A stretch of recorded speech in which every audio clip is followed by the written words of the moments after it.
Vivekananda classes में आप सभी का एक बार फिर से स्वागत है। हमारा जो टॉपिक चल रहा था बहुभुज, उसका आज हम पार्ट सेकंड देखते हैं। तो देखो, हमारा टॉपिक था बहुभुज। उस दिन मैंने बहुभुज की परिभाषा बताई थी आप लोगों को कि 3 या 3 से अधिक भुजाओं से बनी बंधाकृति को बहुभुज कहते हैं। 3 या 3 से अधिक, 3 या 3 से अधिक भुजाओं से बनी बंधाकृति,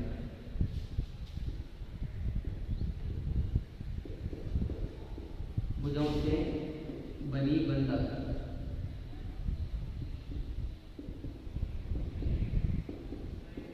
देखो, 3 या 3 से अधिक भुजाओं से बनी बंधाकृति को बहुभुज कहते हैं। जैसे 3 भुजा है, त्रिभुज, 5 भुजा है तो पंचभुज। एक इसके हम तो अंतःकोणों की बात की थी, तो अंतःकोणों का योग, और इसके लिए मैंने सूत्र बताया था n-2 × 180 डिग्री, और n का अर्थ बताया था भुजाओं की संख्या।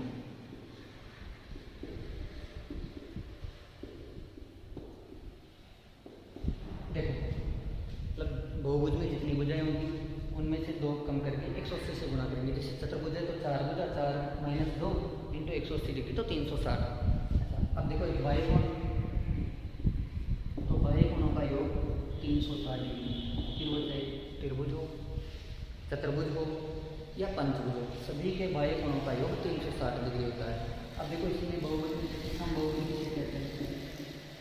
समबहुभुज, सम यानी समान, और बहुभुज यानी 3 या 3 से अधिक भुजाओं से बनी बंधाकृति। तो ऐसा बहुभुज जिसकी प्रत्येक भुजाएं समान हो उसे समबहुभुज कहते हैं। समबहुभुज की परिभाषा होगी, ऐसा बहुभुज जिसकी प्रत्येक भुजा समान हो उसे समबहुभुज कहते हैं। अब जैसे मान लो समपंचभुज है, तो देखो सम यानी समान, पंच यानी 5, और भुज यानी भुजा। तो समपंचभुज की परिभाषा हो जाएगी 5 समान भुजाओं से बनी बंधाकृति को समपंचभुज कहते हैं।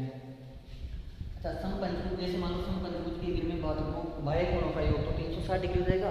अंतःकोण की बात करें तो n-2 × 180, n मतलब भुजाओं की संख्या, तो 5 - 2 × 180, 3 × 180 और 540 डिग्री। तो पंचभुज के अंतःकोणों का योग होगा 540, बाह्य कोणों का योग होगा 360।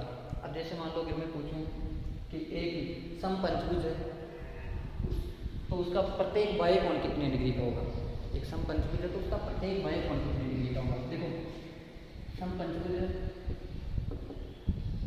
अच्छा, अगर भुजाएं समान है तो कोण भी समान होंगे। जैसे अगर ये समपंचभुज है तो इसके बाह्य कोण भी समान होंगे सभी, और इसके सभी अंतःकोण भी समान होंगे।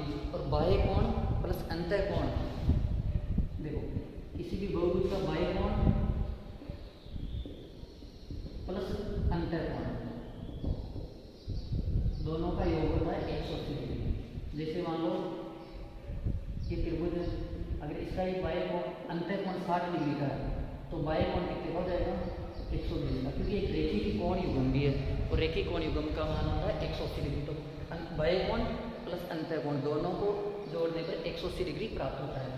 तो समपंचभुज का प्रत्येक हमें बाह्य कोण ज्ञात करना है।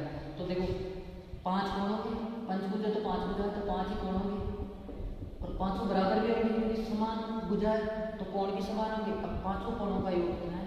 360। तो 360/5 काटो, देखो 7 और 2 72 डिग्री। तो एक समपंचभुज का प्रत्येक बाह्य कोण कितने डिग्री का हो जाएगा? 72 डिग्री का, क्योंकि अगर एक कोण 72 डिग्री का होगा, 5 भुजा है तो 5 ही कोण होंगे। तो देखो 360 डिग्री। इसी प्रकार अगर मान लो मैं बोलूं कि एक समबहुभुज है, उसका प्रत्येक बाह्य कोण, देखो बाह्य कोण 30 डिग्री का है। अब हमें भुजाओं की संख्या ज्ञात करनी है। एक समबहुभुज है जिसका प्रत्येक बाह्य कोण 30 डिग्री का है। अब समबहुभुज है तो उसका प्रत्येक कोण भी समान होगा, तो प्रत्येक कोण है 30 डिग्री का बाह्य कोण। तो हमें ज्ञात करना है कि कितनी भुजाएं हैं, उस समबहुभुज में कितनी भुजाएं हैं। तो देखो 360 का योग होता है। अब एक कोण का मान अगर 30 डिग्री है तो एक भुजा, क्योंकि जितनी कोण होंगे उतनी भुजा होगी।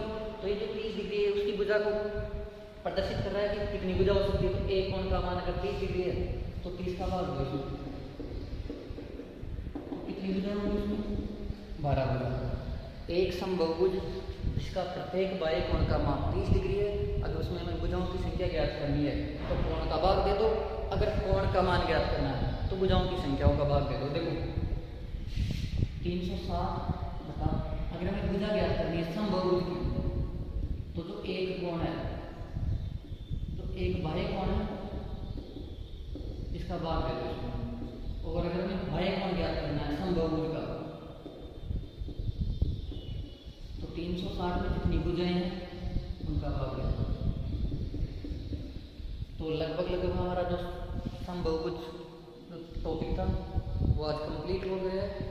और अगले जो भी नेक्स्ट टॉपिक होगा वो हम अगले वीडियो में देखेंगे।